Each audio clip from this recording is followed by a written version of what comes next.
Hello বন্ধুরা, science with clarity চ্যানেলে তোমাদেরকে স্বাগতম। এই চ্যানেলে আমি পদার্থবিদ্যা তথা বিজ্ঞানের নানা গুরুত্বপূর্ণ বিষয়ে তোমাদের সাথে আলোচনা করব এবং বিভিন্ন বিষয়ে তোমাদের ধারণা পরিষ্কার করার চেষ্টা করব। আজকে আমি তোমাদের ক্লাস 12-এর তড়িৎ ক্ষেত্রের খুব গুরুত্বপূর্ণ একটি টপিক ধারক নিয়ে তোমাদের সাথে আমি আলোচনা করব। ঠিক আছে, তাহলে আমরা আজকে পড়ব ধারক সম্পর্কে। আমরা তড়িৎ ক্ষেত্র, তড়িৎ বিভব এগুলো সম্পর্কে আলোচনা করেছি। আজকে আমরা ধারক সম্পর্কে পড়ব। এটাকে ইংরেজিতে ক্যাপাসিটর বলে, ক্যাপাসিটর বা কন্ডেন্সার বলে। তাহলে এই ধারক নিয়ে আমরা পড়াশোনা করব আজকে।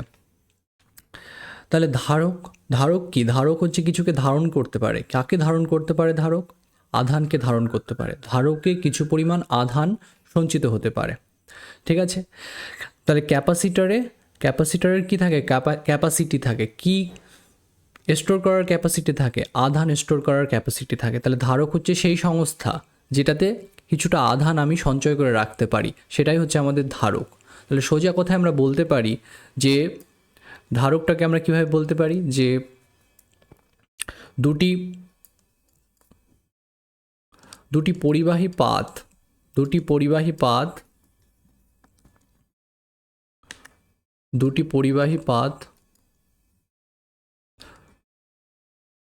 স্বল্প দূরত্বের থেকে, তাহলে সেই পরিবাহী পাত দুটো নানা টাইপের হতে পারে, পাতের আকার নানা টাইপের হতে পারে।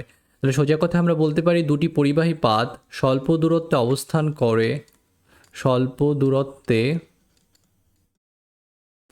অবস্থান করে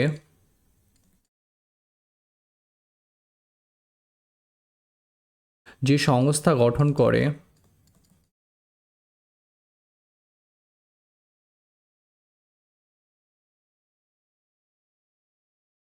সংস্থা গঠন করে তাকে ধারক বলে। এটা আমরা বলতে পারি সোজা কথায়। ঠিক আছে, তাহলে দুটি পরিবাহী পাত স্বল্প দূরত্বে থেকে যে সংস্থা গঠন করবে সেটা আমাদের ধারক। ঠিক আছে, এখন ধরো এখানে একটা পরিবাহী পাত আছে, এটা আমার একটা পরিবাহী পাত। সেই পরিবাহী পাতটা বৃত্তাকার হতে পারে, কি অন্য কোনো ধরনের আকারের হতে পারে। আমি এখানে আয়তাকার নিলাম ধরো।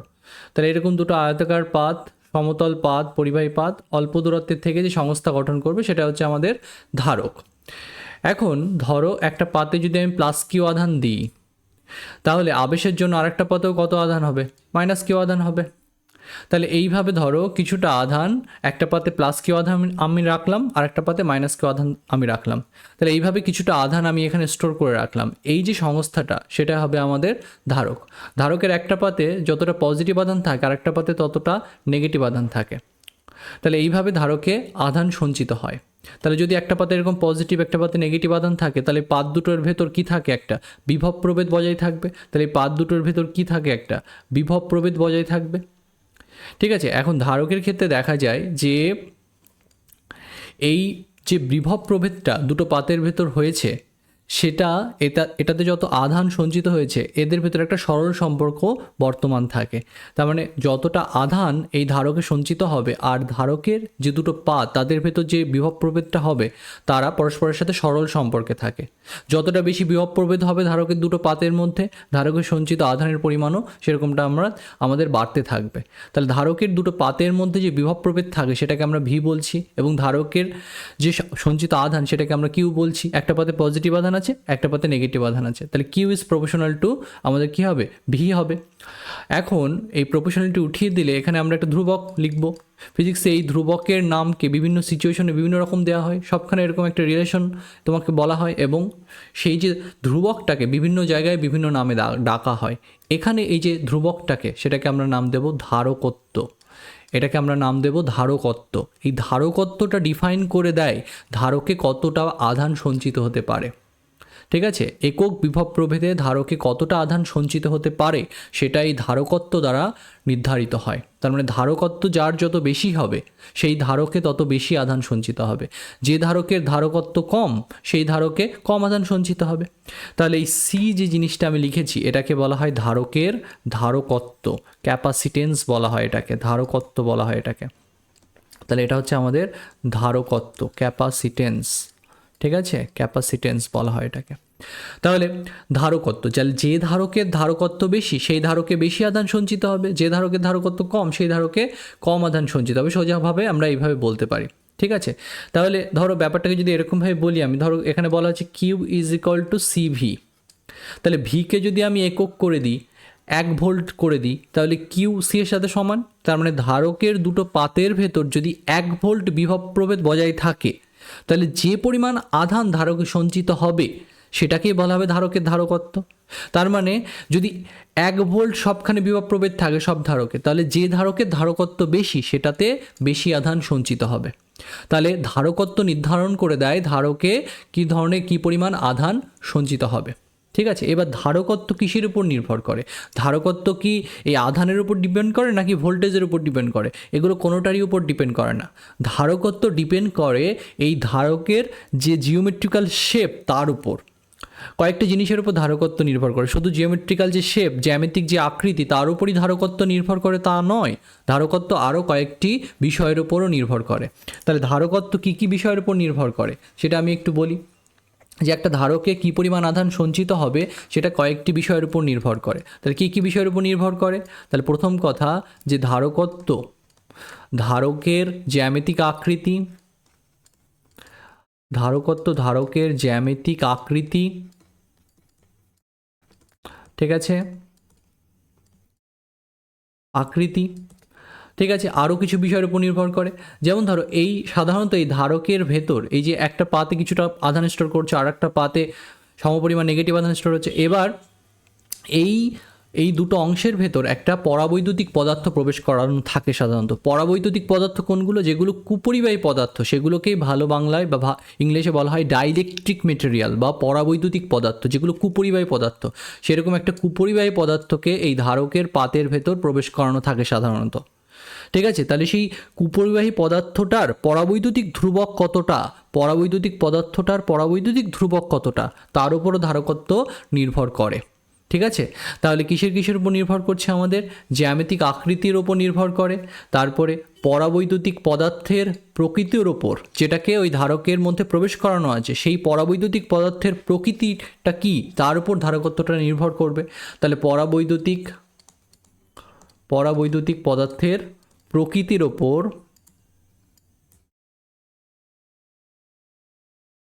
নির্ভর করে।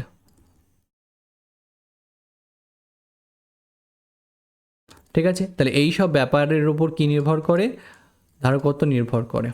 এছাড়া আরও একটা ব্যাপারের উপর নির্ভর করে, সেটা হচ্ছে এই দেখো এখানে যে পাতগুলো আমি রেখেছি, এই পাতগুলোর ভেতর দূরত্ব কতটা তার উপরও কিন্তু ধারকত্ব নির্ভর করবে। তাহলে জ্যামিতিক আকৃতির ওপর, পরাবৈদ্যুতিক পদার্থের প্রকৃতির ওপর নির্ভর করে ধারকত্ব। এছাড়া আরও কারোর উপর নির্ভর করে এই যে পাত দুটোর যে ডিস্টেন্স সেটার উপর ডিপেন্ড করবে কতটা। তাহলে এছাড়া ধারকের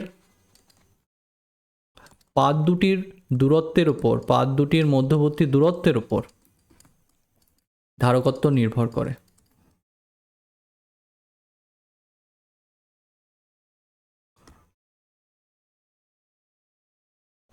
ঠিক আছে, তাহলে এই সব ব্যাপারের উপর ধারকত্ব নির্ভর করে।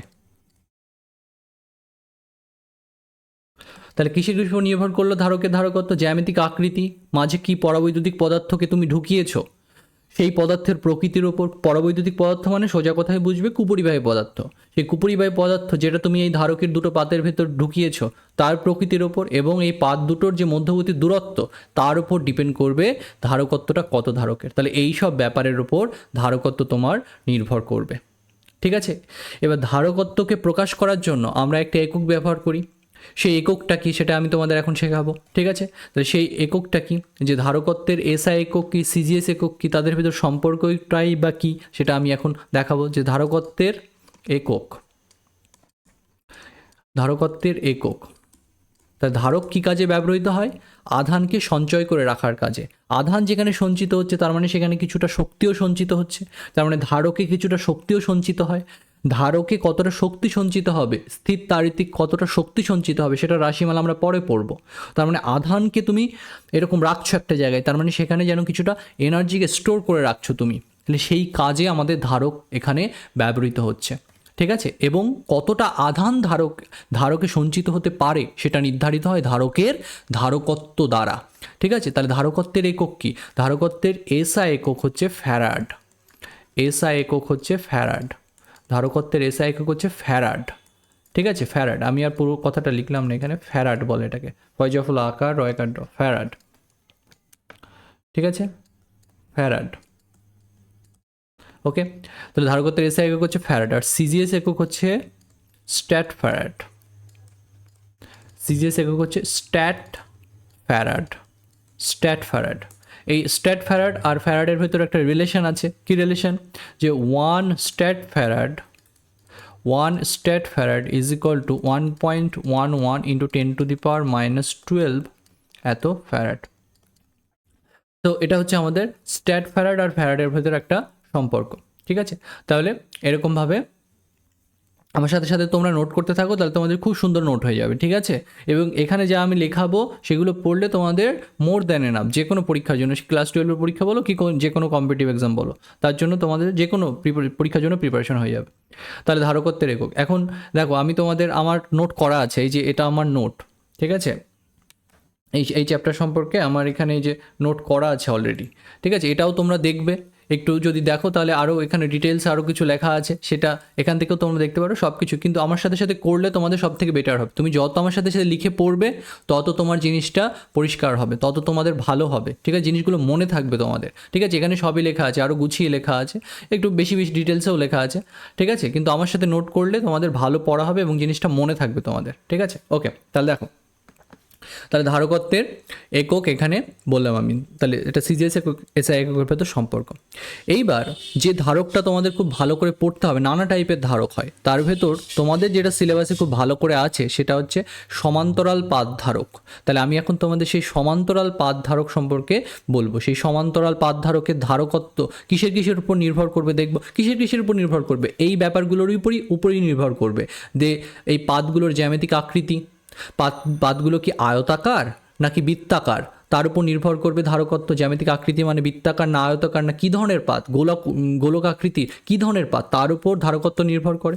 মাঝে কি পরাবৈদ্যুতিক পদার্থ তুমি ঢুকিয়েছো, তার উপর ধারকত্ব নির্ভর করবে, এবং পাতদ্বয়ের মধ্যবর্তী দূরত্বের উপর। তাহলে এই সব ব্যাপারের উপর ডিপেন্ডেন্সি আছে বুঝতে পারছি ধারকের। ঠিক আছে, ধারকের ধারকত্বের। এখন সেটা আমরা দেখবো যে একটা সমান্তরাল পাত ধারকের ধারকত্ব কিভাবে এই ব্যাপারগুলোর উপর নির্ভর করে। ঠিক আছে, তারপরে তাহলে এখন আমরা কি পড়বো? সমান্তরাল পাত ধারক। সমান্তরাল পাত ধারক, এটা আমরা এখন পড়ব, যে সমান্তরাল পাত ধারকের ধারকত্ব কিসের উপর নির্ভর করবে। ঠিক আছে, তাহলে এটাকে বলে, ইংলিশে বলে parallel plate capacitor. Parallel plate capacitor, সমান্তরাল পাত ধারক। ঠিক আছে, প্যারালাল প্লেট ক্যাপাসিটর। তাহলে এই সমান্তরাল পাত ধারকের ধারকত্ব কিসের উপর নির্ভর করবে, তার ধারকত্বের রাশিমালা আমরা এখন প্রমাণ করব বা দেখবো এটা কেমনটা হয়।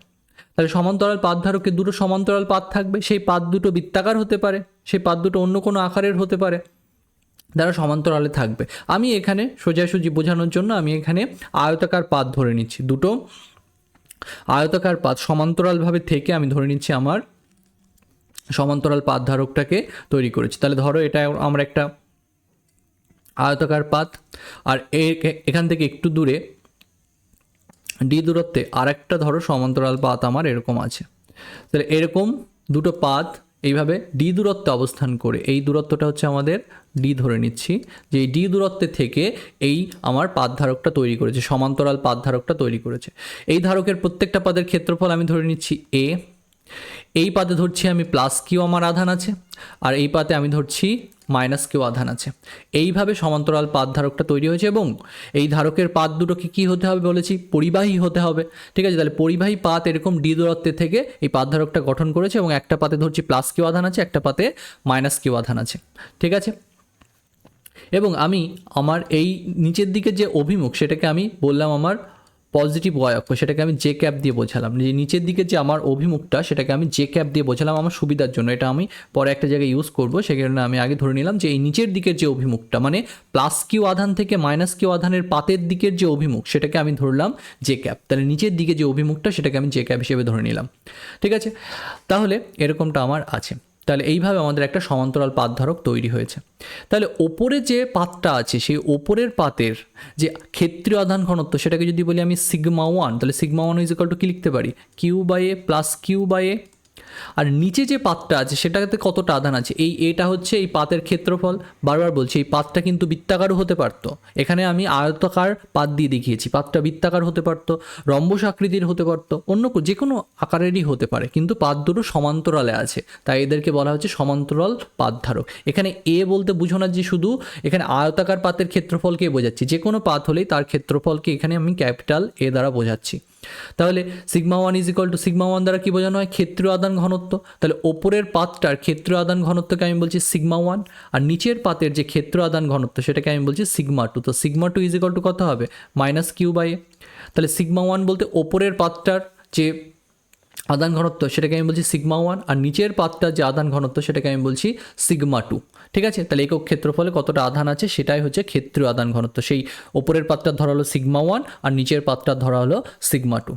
তাহলে এইভাবে যদি আধান একটা ক্ষেত্র জুড়ে বণ্টিত হয়ে থাকে আর সেটা যদি একটা পাত হয়, খুবই পাতলা পাত হয়, তাহলে তার জন্য একটা পয়েন্টে যে তড়িৎ ক্ষেত্র তৈরি হতে পারে তার রাশিমালা আমরা পড়েছিলাম। তাহলে এখানে আমরা ধারকের এই দুটো পাতের ভেতর কতটা তড়িৎ ক্ষেত্র তৈরি হয়েছে তার রাশিমালা আমরা বের করতে পারি। ঠিক আছে, তাহলে এই সিগমা ওয়ান যে আধান ঘনত্ব বিশিষ্ট যে পাত তার জন্য কাছাকাছি একটা পয়েন্টে তড়িৎ ক্ষেত্র কত হবে সেটা আমরা লিখতে পারি এরকমভাবে যে ই হচ্ছে আমাদের এই ধারকের মধ্যবর্তী অংশে তড়িৎ ক্ষেত্র। একটু লিখে দিই এখানে, তাহলে আমরা কি লিখতে চাচ্ছি, আমরা লিখতে চাচ্ছি যে ধারকের মধ্যবর্তী একটি বিন্দুতে তড়িৎ ক্ষেত্র। ঠিক আছে, একটি বিন্দুতে তড়িৎ ক্ষেত্র আমরা বের করতে চাই, সেই তড়িৎ ক্ষেত্রটা কত হবে সেটাকে আমি ই ভেক্টর দিয়ে লিখছি ধরো সাপোজ। তাহলে E vector is equal to কত হবে, তাহলে এই ইতে কার কন্ট্রিবিউশন থাকবে, ওপরে যে সিগমা ওয়ান আধান ঘনত্ব বিশিষ্ট যে পাতটা আছে তার কন্ট্রিবিউশন থাকবে। তার কন্ট্রিবিউশন কতটা হবে, আমি ধরে নিচ্ছি এই ধারকের মধ্যে একটা পরাবৈদ্যুতিক পদার্থকে আমি ঢুকিয়েছি, মানে এই পুরো জায়গা জুড়ে একটা পরাবৈদ্যুতিক পদার্থ যেন আছে, পুরো জায়গাটা জুড়ে সেই পরাবৈদ্যুতিক পদার্থের যে পরাবৈদ্যুতিক ধ্রুবক সেটা আমি ধরে নিলাম কে। তাহলে কে পরাবৈদ্যুতিক পদার্থ বিশিষ্ট একটা পদার্থকে এই ধারকের যে দুটো পাত সেই পাতের ভেতর ঢোকানো আছে। তাহলে যদি ঢোকানো থাকে আমরা কি জানি নর্মালি যে একটা পাত যদি তার আধান ঘনত্ব যদি সিগমা ওয়ান হয় তাহলে সেই পাতের জন্য এরকম একটা পাত যদি হয় তাহলে তার আধান ঘনত্ব যদি সিগমা ওয়ান হয় তাহলে তার কাছাকাছি একটা পয়েন্ট পিতে কতটা তড়িৎ ক্ষেত্র তৈরি হয় এই সিগমা ওয়ান আধান ঘনত্ব বিশিষ্ট পাতের জন্য, সিগমা বাই 2 এপসাইলন নট, এরকমটা আমাদের হতো। ঠিক আছে, এখন তুমি বলবে যে এটা তো কার জন্য হয়, এটা তো একটা অপরিবাহী পাতের জন্য হয়, পরিবাহী পাতের জন্য তো হওয়া উচিত সিগমা বাই এপসাইলন নট। তাহলে আমি কেন এখানে বলছি যে সিগমা বাই 2 এপসাইলন নট হবে, কারণ দেখো আমি তোমাদের একটা জায়গায় পড়িয়েছিলাম তড়িৎ ক্ষেত্র সম্পর্কিত সমস্যা, সেখানে আমি তোমাদের দেখিয়েছিলাম যে দুটো পাত, পরিবাহী পাত যদি এরকম কাছাকাছি থাকে তাতে যদি আধান এরকম বণ্টিত হয়ে যায়, এতে যদি আধান এরকম বণ্টিত হয়ে যায় তাহলে এই সামনের দিকের যে অংশটা হয় সেটাতে এখানে প্লাস আধান থাকবে, আর এই পাতের সামনের দিকের যে অংশটা তাতে আধান থাকবে, কিন্তু এই পেছন দিকের যে অংশগুলো হবে তাতে আধান থাকবে না। আধান এই প্লাস কিউ যে পাত তার এই দিকে থাকবে, মাইনাস কিউ পাতের এই ভেতরের দিকে থাকবে, কিন্তু বাইরের দিকগুলোতে এখানে আধান সঞ্চিত হবে না। ঠিক আছে, নর্মালি যদি একটা পাত থাকতো, পরিবাহী পাত যদি এখানে একটা থাকতো, শুধু একটা পরিবাহী পাত থাকতো, তাহলে আমি বলতাম এখানে যে তড়িৎ ক্ষেত্র হবে সিগমা বাই এপসাইলন নট। কিন্তু যেহেতু এখানে আধান এরকম বণ্টিত হয়ে যাচ্ছে এবং এই স্পেসিফিক এই ডিস্ট্রিবিউশনটার জন্য কি হবে, দেখা যাবে যে এই ভেতরের অংশে এখানে আধান থাকবে, এই ভেতরের এই অংশটায় এইখানে মাইনাস মাইনাস আধান থাকবে, এইখানে মাইনাস আধানগুলো থাকবে, এর নিচের দিকে মানে ভেতরের দিকে নিচের দিকে প্লাস আধানগুলো এরকমভাবে থাকবে, কিন্তু বাইরের দিকের যে অংশটা, ওপর থেকে দেখলে যে অংশটা বা এখানে এই দিক থেকে দেখলে যে অংশটা, সেই অংশগুলোতে আধান থাকবে না। তাহলে ব্যাপারটা কি হয়ে যাচ্ছে, ব্যাপারটা হচ্ছে সেরকম অপরিবাহী পাতের যেরকম একটা পৃষ্ঠে আধানের জন্য তড়িৎ ক্ষেত্র হয়েছিল সিগমা বাই 2 এপসাইলন, এখানেও সেরকম হয়ে যাচ্ছে যে আধান একটা পৃষ্ঠে থাকছে, অন্য পৃষ্ঠে কোনো আধান নেই। তাহলে যদিও এটা পরিবাহী তাও আমি এখানে কোন ফর্মুলা ইউজ করব, sigma by 2 epsilon naught use করব, কারণ এই স্পেসিফিক সিচুয়েশনটার জন্য এরকমভাবে আধান বণ্টিত হয়ে যাওয়ায় এটা যেন একটা খুবই খুবই পাতলা পাত হিসেবে আচরণ করছে যার একটা পৃষ্ঠে আধান আছে, অন্য পৃষ্ঠে আধান 0। তাহলে সেই জন্য আমি সেই σ/2 এপসাইলন নটটা এখানে ব্যবহার করতে পারছি। ঠিক আছে, ওকে ওকে। অনেক বইয়ে এটা এক লিখে দেওয়া থাকে, কোনো এক্সপ্লানেশন দেওয়া থাকে না। ঠিক আছে, আমি তাও একটু তোমাদের বলে দিলাম এখানে। ওকে, তাহলে আমি এখানে কি ব্যবহার করব, এখানে এটা ব্যবহার করব। ওকে, তাহলে কি দাঁড়াচ্ছে আমাদের এখানে দেখো। ওকে, তাহলে কে পরাবৈদ্যুতিক ধ্রুবক বিশিষ্ট একটা পদার্থকে এই দুটো পাতের ভেতরে প্রবেশ করানো হয়েছে। তাহলে ওই ওপরের যে প্লাস কিউ আধান বিশিষ্ট যে প্লেটটা আছে তার জন্য তড়িৎ ক্ষেত্র কত হবে, σ1 এর জন্য তড়িৎ ক্ষেত্র কত হবে, σ1/2 এপসাইলন। এখন এপসাইলন মানে কি, আমি তোমাদের সব এপসাইলন দিয়ে পড়িয়েছিলাম, তাহলে σ/2 এপসাইলন হচ্ছে তড়িৎ ক্ষেত্র। তাহলে এপসাইলনকে আবার কি লেখা যায়, কে ইন্টু এপসাইলন নট। বারবার পড়িয়েছি আমি যে কে ইজ ইকাল টু কী লেখা যায়, এপসাইলন বাই এপসাইলন নট। তাহলে এপসাইলন ইজ ইকাল টু কী হবে, কে ইন্টু এপসাইলন নট। তাহলে এটাকে কি লিখতে পারি, σ/2 কে এপসাইলন নট, এরকমটা আমাদের হবে। তাহলে আমি এখানে কি লিখতে পারি যে σ1/2 কে এপসাইলন নট। এটা কার জন্য তড়িৎ ক্ষেত্র, ওপরের যে পাতটা আছে যার আধান ঘনত্ব σ1 তার জন্য একটা পয়েন্টে তড়িৎ ক্ষেত্র। এখন তড়িৎ ক্ষেত্র কোন দিকে কাজ করবে, যেহেতু এখানে পজিটিভ আধান আছে তাহলে তড়িৎ ক্ষেত্রের অভিমুখ কোন দিকে হবে, ওপরের যে পাতটা আছে তাতে পজিটিভ আধান যদি থাকে তাহলে এই পজিটিভ আধানের জন্য এর মধ্যে কোনো একটা পয়েন্ট পিতে তড়িৎ ক্ষেত্র কোন দিকে হবে, এরকম বাইরের দিকে হবে, তল সাপেক্ষে বাইরের দিকে হবে। তাহলে তল সাপেক্ষে বাইরের দিকটাকে বোঝানোর জন্য আমি এখানে কি দিয়ে রেখেছি, আমি এখানে দিয়ে রেখেছি যে ক্যাপ, এই যে এরকম যে ক্যাপ দিয়ে রেখেছি বাইরের দিকটাকে বোঝানোর জন্য। ঠিক আছে, নিচের দিকটাকে বোঝানোর জন্য। তাহলে অভিমুখটা কোন দিকে হবে তড়িৎ ক্ষেত্রের, এই যে এই বরাবর হবে। আর নিচে কি আছে, নিচেরটাতে নেগেটিভ আধান আছে, তাহলে তার জন্য একটা পয়েন্ট পিতে তড়িৎ ক্ষেত্র কী হবে, আমাদের তড়িৎ ক্ষেত্র কোন ডিরেকশনে কাজ করবে, নিচে আছে আমাদের নেগেটিভ প্লেট, তাহলে এখানে নেগেটিভ আধান আছে। তাহলে নেগেটিভ আধানের জন্য পি পয়েন্টে তড়িৎ ক্ষেত্র কোন দিকে হবে, এখানে যদি আমি একটা +1 কুলম্ব আধান রাখতাম, +1 কুলম্বের উপর বল মানেই ওই পয়েন্টের তড়িৎ ক্ষেত্র। তাহলে +1 কুলম্বকে এই মাইনাস চার্জগুলো নিচের দিকে আকর্ষণ করতো। তাহলে এই σ2 আধান বিশিষ্ট যে পাত তার জন্য এই পি পয়েন্টে তড়িৎ ক্ষেত্র কত হবে, σ2/2 এপসাইলন এরকমটা হবে, এবং তার অভিমুখ কোন দিকে হবে, এরকম নিচের দিকে হবে। ঠিক আছে, তাহলে সেইভাবে আমরা লিখতে পারি। ঠিক আছে, এখন আমি যদি ইন জেনারেল ফর্মুলা লিখতে চাই, ইন জেনারেল ফর্মুলা দিয়ে আমি কি বোঝাতে পারি, আমি তো জানি না যে σ2 পজিটিভ না নেগেটিভ, তাই আমি ধরে নিচ্ছি যেন এখানে পজিটিভ পাত আছে, ধরে নিচ্ছি আমি যেন ধরে নিচ্ছি এখানে পজিটিভ পাত আছে। তাহলে সেটা যদি হতো তাহলে আমি যদি ফর্মুলা লিখতাম তাহলে এই পি পয়েন্টে তড়িৎ ক্ষেত্রের অভিমুখ কোন দিকে হতো, এরকম বাইরের দিকে হতো। তাহলে আমি আগে ফর্মুলা লিখে নিই, তারপরে আমি তোমাদের মান বসাচ্ছি, তাহলে আমাদের ঠিকঠাক চলে আসবে। তাহলে যদি এখানে আমি ধরতাম পজিটিভ আধান থাকতো তাহলে পি পয়েন্টে তড়িৎ ক্ষেত্র কত হতো, σ2/2 কে epsilon naught into J cap, এটা হতো আমাদের। ঠিক আছে, এবার σ1 আর σ2 ভ্যালু তুমি বসিয়ে দাও, তাহলে পি পয়েন্টের তড়িৎ ক্ষেত্র পেয়ে যাবে। তাহলে σ1 এর ভ্যালু কত হবে, q/2 K A epsilon not, এরকমটা হবে আমাদের।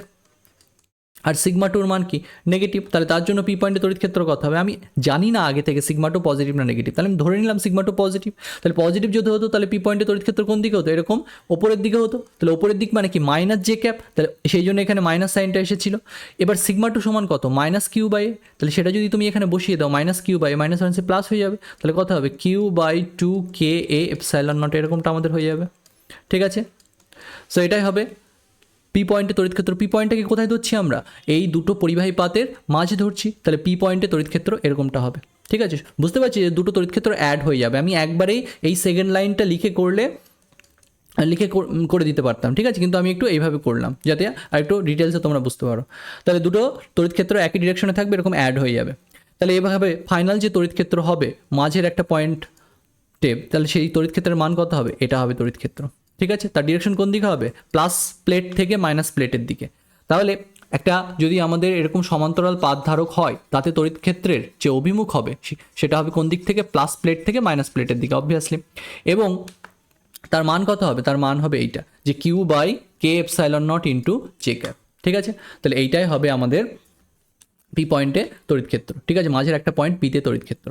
তাহলে আমরা তড়িৎ ক্ষেত্র পেয়ে গেলাম। ঠিক আছে, এখানে প্রত্যেকটা জিনিস ভালো করে বুঝে মনে রাখতে হবে, কারণ প্রত্যেকটা জায়গা থেকে কোয়েশ্চেন আসবে যে তোমাকে জিজ্ঞাসা করবে যে এই মাঝের অঞ্চলে তড়িৎ ক্ষেত্রটা কত, বা তড়িৎ ক্ষেত্র দিয়ে কিছু না কিছু ধরো জিজ্ঞাসা করতে পারে, অন্য একটা জিনিস করতে গিয়ে ধরো লাগলো তোমার। ঠিক আছে, তাহলে এই জন্য প্রত্যেকটা পয়েন্ট আমার মতো স্টেপ বাই স্টেপ বুঝতে হবে।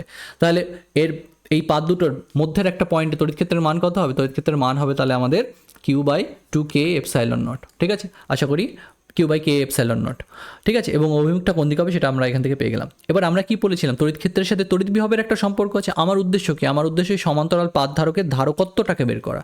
আর এই ধারকত্বের সাথে বিভবের কি সম্পর্ক আছে দেখতে পাচ্ছি, এখানে Q = CV। তাহলে আমরা বলছি ধারকে কি আধান সঞ্চিত হয়েছে। আমি যদি ধারকের দুই প্রান্তের মধ্যে, দুই পাতের মধ্যে বিভব প্রভেদ বের করতে পারি, তাহলেই আমি ধারকত্ব বের করতে পারবো, কারণ ধারকত্ব C = Q/V হবে এখানে। তাহলে আমার উদ্দেশ্য এখানে ধারকের পাত দুটোর মধ্যে কতটা বিভব প্রভেদ তৈরি হয়েছে সেটাকে বের করা। এখন আমি দেখতে পাচ্ছি এখানে যে তড়িৎ ক্ষেত্রটা, সেটা একটা সুষম তড়িৎ ক্ষেত্র, কারণ তড়িৎ ক্ষেত্রে অন্য কিছুর উপর ডিপেন্ডেন্সি নেই, শুধুমাত্র ক্যাপিটাল কিউ এর উপর ডিপেন্ডেন্সি আছে, K/ε0 এগুলোর উপর ডিপেন্ডেন্সি আছে। তার মানে তড়িৎ ক্ষেত্রটা এখানে সুষম, দূরত্বের সাথে, এক্সের সাথে সাথে বা অন্য কোনো ভ্যারিয়েবলের সাথে সাথে ভ্যারি করছে না এখানে, ঠিক আছে? তাহলে তড়িৎ ক্ষেত্রটা সুষম এখানে আছে। এবং এই সুষম তড়িৎ ক্ষেত্রে এই দুটো পাতের মধ্যে বিভব প্রভেদ কত, কোন রিলেশন দিয়ে বের করতে পারি? আমরা কি পড়েছিলাম? E = -dV/dr, এটা পড়েছিলাম। এই dr বলতে কি বোঝানো হচ্ছে, যে অল্প পরিমাণ দূরত্ব গেছি আমি, আর তাতে বিভব প্রভেদে যে পরিবর্তন হয়েছে সেটা হচ্ছে dV। তাহলে dV = কি লিখতে পারি আমরা? E × dr - E × dr এরকম লিখতে পারি। এখন আমি শুধুমাত্র ধরো বিভব প্রভেদ ক্যালকুলেট করতে চাচ্ছি, তাহলে সেই জন্য আমি শুধু কি করে দিতে পারি, ই এর সাথে, তড়িৎ ক্ষেত্রের সাথে যদি এই পাত দুটোর ভেতর দূরত্বকে আমি গুণ করি, ডিআর মানে কি বোঝাচ্ছে? ডিআর মানে বোঝাচ্ছে এখানে অল্প দূরত্বকে। তাহলে এখানে পাত দুটোর ভেতর দূরত্ব কত? ছোট হাতের ডি। তাহলে এই ডি দিয়ে যদি আমি ইলেকট্রিক ফিল্ডকে গুণ করে দিই, তাহলে কি পেয়ে যাব? এই দুটো পাতের ভেতর বিভব প্রভেদ পেয়ে যাব। তাহলে তাহলে এই যে দুটো পাতের ভেতর বিভব প্রভেদ, ঠিক আছে, মানে ধারকের যে বিভব প্রভেদ, ধারকের বিভব প্রভেদ ভি হলে,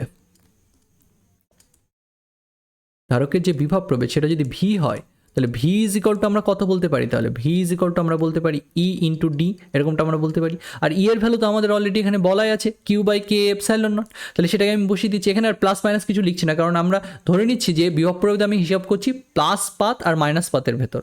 তাই প্লাস পাতের বিভব, প্লাস কিউ যে প্লেটটা আছে তার বিভব বেশি হবে, এখানে মাইনাস কিউ এর বিভবটা কম হবে। তাহলে সেটা আমরা ধরছি, ঠিক আছে, যে এই দুটো পাতের ভেতর বিভব প্রভেদ হচ্ছে ভি, ঠিক আছে, সেটা হচ্ছে E × D। আমি কোনো নেগেটিভ পজিটিভ সাইন দিয়ে কিছু লিখছি না। তাহলে আমি যদি কিউ এর সাথে ডিকে গুণ করি, তাহলে কি পেয়ে যাবো? বিভব প্রভেদ পেয়ে যাবো। তাহলে Q/D কি করবো?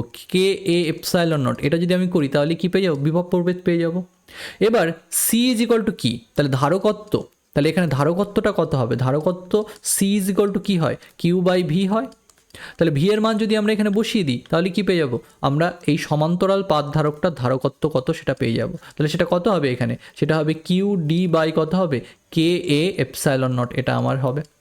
তাহলে এটা যদি আমরা করে ফেলি, তাহলে দেয়ারফর C = কত হয়ে যাবে? Q কেটে গিয়ে K/ε0 আমাদের উপরে চলে যাবে, তাহলে K/ε0/D, ঠিক আছে? তাহলে এটা আমাদের হবে। তাহলে এটাই হচ্ছে সমান্তরাল পাত ধারকের ধারকত্বের রাশিমালা। এখানে একটা জিনিস মনে রাখবে, আমি এখানে কে দিয়ে করালাম। কে মানে কি বলেছি? পরাবৈদ্যুতিক ধ্রুবক। যে পদার্থটাকে তুমি ঢুকিয়েছো ভেতরে, তার পরাবৈদ্যুতিক ধ্রুবকটাকে আমরা কে দিয়ে লিখেছি এখানে, ঠিক আছে? তার পরাবৈদ্যুতিক ধ্রুবকটাকে আমরা কি দিয়ে লিখেছি? এখানে কে দিয়ে লিখেছি। এখন যদি কোয়েশ্চেনে কিছু না বলে দেয়, তাহলে তোমরা ধরবে ভেতরে বায়ু আছে, ঠিক আছে, বায়ু আছে বা শূন্য মাধ্যম আছে। যদি কিছু না বলে দেয়, ভেতরে আমরা ধরবো শূন্য মাধ্যম আছে। বায়ুর পরাবৈদ্যুতিক ধ্রুবক কে এর ভ্যালু কত? 1.006। আর শূন্য মাধ্যমের পরাবৈদ্যুতিক ধ্রুবক কত? শূন্য মাধ্যমের পরাবৈদ্যুতিক ধ্রুবক একদম 1। তো সেই জন্য আমরা বায়ুকে শূন্য মাধ্যমের কাছাকাছি ধরে নিই, যদিও বায়ু শূন্য মাধ্যম নয়, ঠিক আছে, কাছাকাছি ধরে নিচ্ছি। তাহলে যদি কিছু কোয়েশ্চেনে না বলে দেয়, তাহলে আমরা ভেতরে বায়ু আছে ধরে নিই এবং শূন্য মাধ্যমে ধরে নিই, সোজা কথায়, ঠিক আছে? তাহলে শূন্য মাধ্যম যদি ধরে নিই, তাহলে কে সমান কত হয়ে যাবে? আমাদের 1 হয়ে যাবে। তাহলে সেই ক্ষেত্রে ক্যাপাসিটেন্স C = কত হবে? ε0 কি হবে?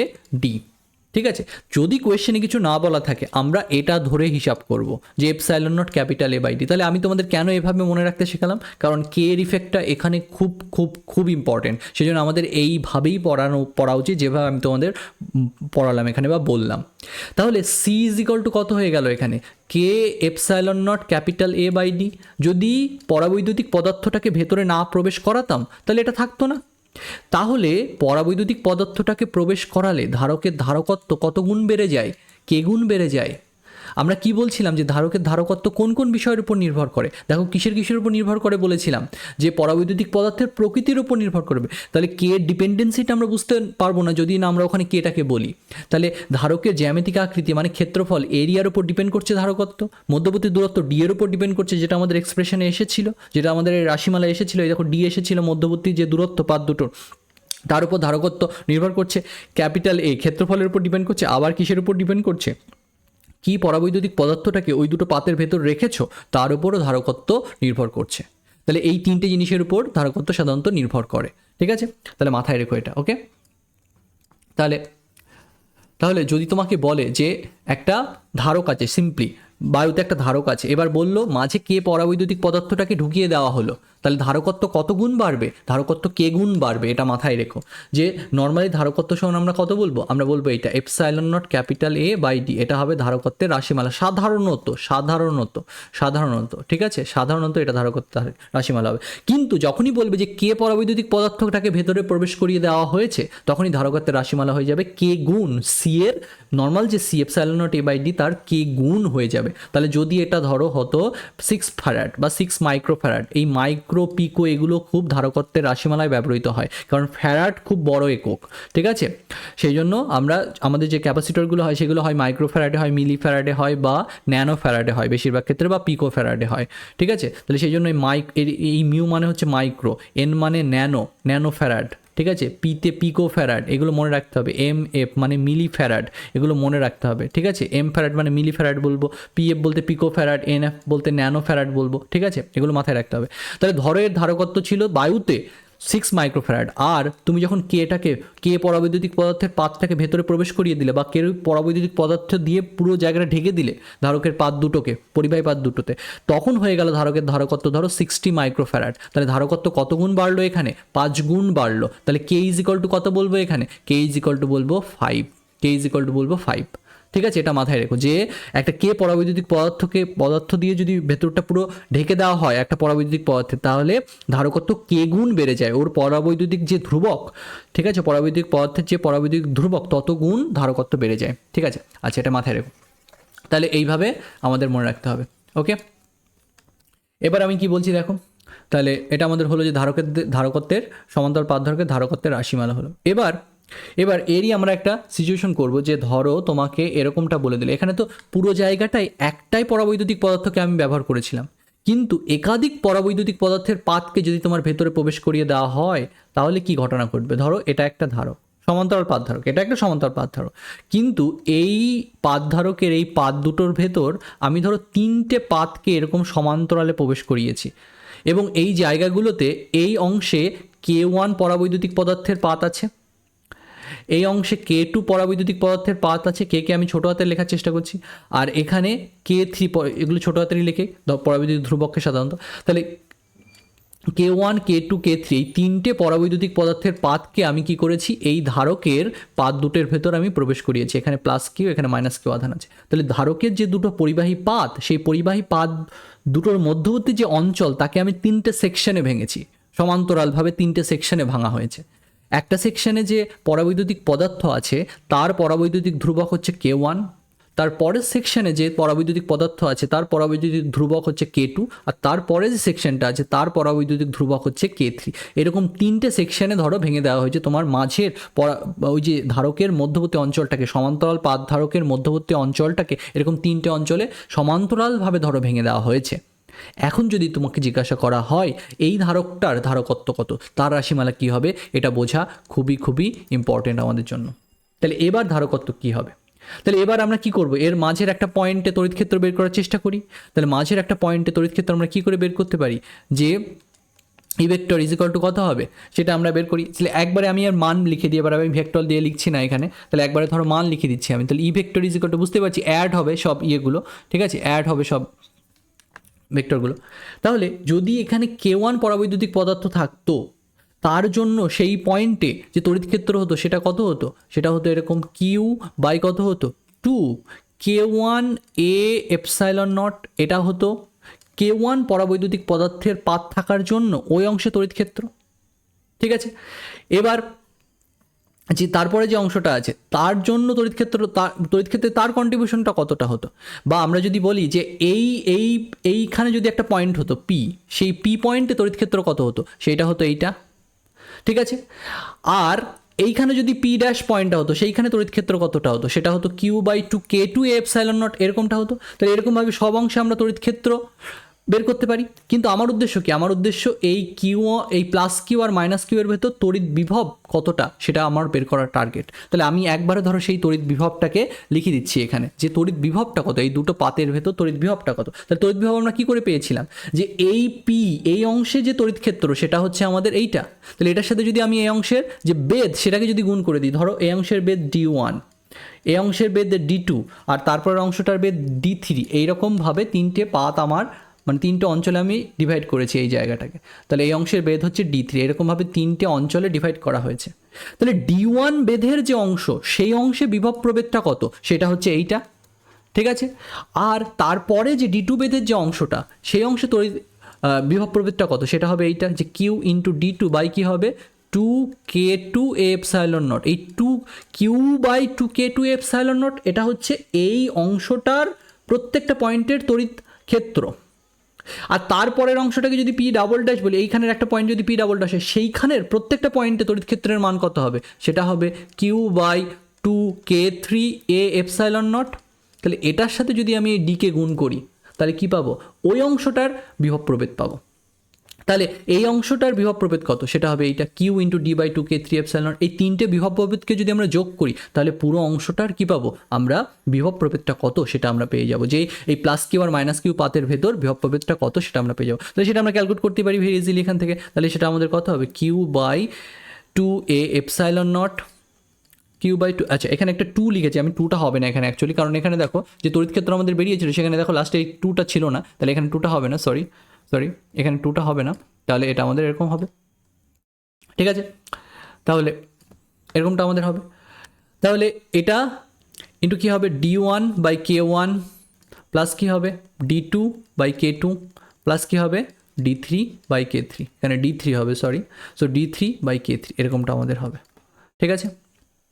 তাহলে আমাকে কি বের করতে বলেছে, এখন এই পাত দুটোর ভেতর তড়িৎ মানে ধারকত্ব কত হবে, এই ধারকটার এখন ধারকত্ব কত, এখন ধারকত্ব তাহলে কত হবে, ধারকত্ব C সমান কত হয় Q/V হয়।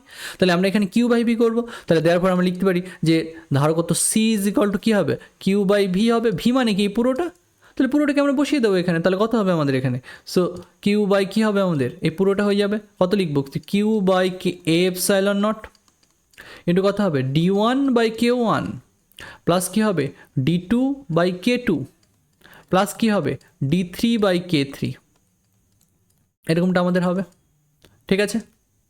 তাহলে দেখো কিউ কেটে গেল এখানে, তাহলে পড়ে থাকলো কত, তাহলে C = কী পড়ে থাকলো আমাদের, যে epsilon naught capital A by কী হবে D1/K1 প্লাস কী হবে D2/K2 প্লাস কী হবে D3/K3।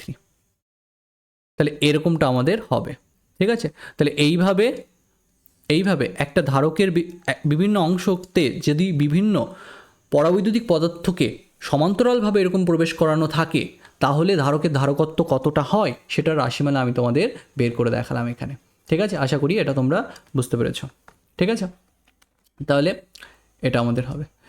এখানে তোমাদের কনফিউশন হতে পারে যে এখানে কেন ইলেকট্রিক ফিল্ডটা এখানে এইটা হলো, তুমি ভাবো যে যদি পুরো জায়গাটা যদি K1 দিয়ে জুড়ে মানে মুড়ে দিতাম তাহলে আমাদের কত হতো, আমাদের তড়িৎ ক্ষেত্র কত হতো, তড়িৎ ক্ষেত্র হতো এই যে এইটা যে Q/K এপসাইলন নট। তাহলে K এর জায়গায় ওই অংশটাতে কোন পরাবৈদ্যুতিক পদার্থটা আছে, K1 পরাবৈদ্যুতিক ধ্রুবক বিশিষ্ট পদার্থ আছে, তাই আমি কি করেছি ওই প্রথম অংশটার তড়িৎ ক্ষেত্রের মান কত Q/K1 এপসাইলন নট, তার সাথে আমি জাস্ট ওই অংশের যে বেদ D1 সেটাকে জাস্ট গুণ করেছি, তাহলেই কি পাবো এইটুকুর ভেতর যে বিভব প্রভেদ সেটাকে পাবো। তারপরে এইটুকুর ভেতর বিভব প্রভেদকে আমি হিসাব করেছি, তারপরে তারপরেরটার বিভব প্রভেদকে হিসাব করেছি, তিনটে বিভব প্রভেদকে যোগ করাতে এই পাত দুটোর ভেতর টোটাল বিভব প্রভেদ কত সেটা বেরিয়ে গেছে। তাহলে সেইভাবে হিসাব করেই আমি এই ফর্মুলাটা পেয়েছি যে epsilon naught A capital A by D1/K1 plus D2/K2 plus D3/K3, আরও থাকলে আরও হতো যে D4/K4, এরকম যদি আরও থাকতো সমান্তরালভাবে তাহলে আরও হতো, ঠিক আছে। এখন তুমি যদি বলো যে স্যার এইভাবেও তো থাকতে পারে যে এরকমভাবে একটা পাতকে প্রবেশ করানো হলো, আবার এরকমভাবে ভেঙে দেওয়া হলো